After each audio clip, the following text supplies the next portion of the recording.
some good news. In Ukraine, the Ukrainian army has now switched from desperate defence to attack and has launched an offensive in the south to recapture the area around the city of Kherson. Now, there's even a video apparently showing Russian soldiers retreating in the face of this advance, although Ukrainian commanders are begging the West to send more arms. We need more weapons, heavy weapons. Joining me to talk about this and two other big flashpoints in the world this week is Jack Keane. He's a retired four-star general and former Vice Chief of Staff of the United States Army. He's now chairman of the Institute for the Study of War. General Keane, thank you so much for your time. How important is this Ukrainian counteroffensive in Kherson, and what could it actually achieve? Yeah, well, I think it's actually the most critical phase of the war, other than the initial invasion that took place when the Russians tried to take the capital city of Kyiv and failed. This is a real opportunity for the Ukrainians to retake some of their territory. They have been planning this counteroffensive for weeks. The United States military has provided them at least some assistance in terms of thinking through the problem itself. They're in the preparation phase now, where they're attempting to shut down all the ground lines of communication, namely the bridges that lead into the city, so the city would be isolated. They've also taken some of the villages and small towns north of Kherson city as well. And the likely offensive to take the city itself is imminent. Now, we have to pause here a second and let our audience know that despite all the successes that the Ukrainians have had in stopping the Russians since the war began on February 24th, this is the first time that they've ever conducted an offensive operation against a well-defended urban area. And this is a large city of some 300,000 normally. While we give the Ukrainians a lot of credit, we just don't know, Andrew, how they're going to deal with this situation. We're hopeful and optimistic, to be sure, but it is critical if they're able to achieve it and have some momentum, given the fact that the Russians have struggled as a result of the progress they made in the eastern Donbass. The casualties are very significant, and they're having difficulty with their offensive movement, and that is why the Ukrainians are seizing the moment here. So this is a very critical phase. It'll help determine the outcome, I think, going forward, whether this war is going to lean towards Ukraine's favor, or is it going to lean towards a stalemate frozen in place, which clearly favors the Russians. That is a dramatic reading indeed. General Keane, to another flashpoint, we have had US Speaker Nancy Pelosi visiting Taiwan to support the democracy, even though China says Taiwan is actually Chinese territory and it is threatening revenge. Here is its foreign minister. It is an outright farce. Under the guise of democracy, the US is infringing on China's sovereignty. Nancy Pelosi is now flown out, and China's Navy has ringed Taiwan, declared live fire zones for a so-called series of exercises that are virtually cutting off the island in every direction. How dangerous is this? Well, this is a very frustrating experience here for the fact that the United States kind of bungled this from the beginning. Certainly, Speaker Pelosi has a right to go to Taiwan, in my judgment. I'll come back to that subject in a minute. But what happened here in the United States, so our audience to understand, is if we're going to go to a place like Taiwan where security is going to be an issue, as it was in Iraq and Afghanistan, what our senior people do is they don't announce or schedule the trip publicly, and it's not announced until they land in that country. And that is what took place with our presidents and senior leaders in Iraq, Afghanistan, and also in Ukraine. That is what should have happened here. But it got leaked, And secondly, the President of the United States here made a public comment in response to a question, Andrew, and he said, well, you know, about the Speaker's visit, he said that the United States military isn't in favor of it. And as a result of that, that is when the Chinese got spun up and saw a window of opportunity here, because the government seemed to be bifurcated.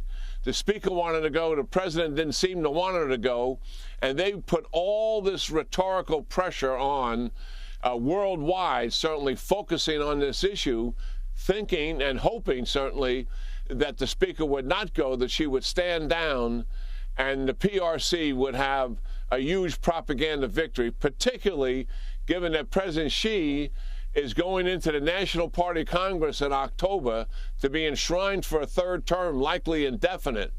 And they saw this as a huge opportunity to deflect the criticism that President Xi is receiving over COVID-free lockdowns in China, which are very disturbing to the people, and the slowdown of his economy, which is beginning to also impact on the people.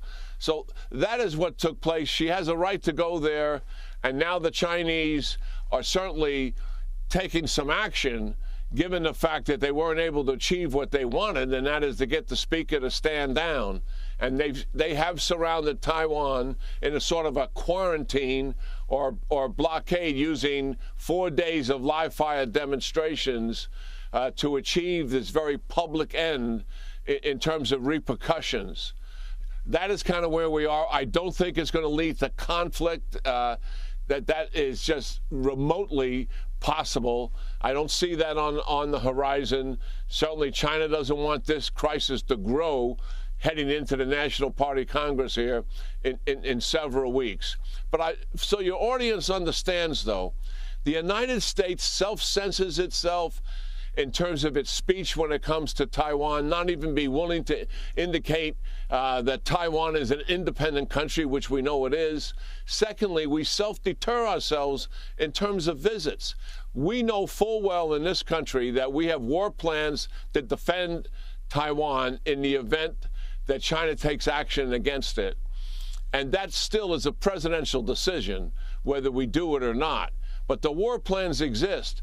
But none of our senior policy leaders, secretaries of the state and their assistants, Secretary of Defense and his military assistants, the Indo-Pacific commander, who you in Australia are very familiar with, does not visit, nor key leaders in the Indo-Pacific region. We do not synchronize Taiwan's defensive plans with what our plans would be to come to their assistance. That is absolutely grossly irresponsible that we don't do that. This is self-censorship in terms of words and self-deterring in terms of actions. And it really has to stop, given what we've seen, what the Russians have done in Ukraine, and how ill-prepared we were in deterring that from happening. We have got to get our act here together and help Ukraine with arms and munitions now, help them with training, and help them also with how to plan properly for a potential conflict. Well, if you don't do it now, it's even less likely you'll be able to do it later, when China is even more relatively powerful against the United States. I mean, you can't let this keep hanging on while China catches up. This is suicidal. General Keane, just quickly, I've run out of time, but I've got to ask you this. We've had the United States has just killed the head of Al-Qaeda, al-Zawahiri, with a missile strike in a house he was hiding in, a house that was in Kabul, the capital of Afghanistan, and the house apparently was owned by an advisor to the second in command of the Taliban. What does all this tell you?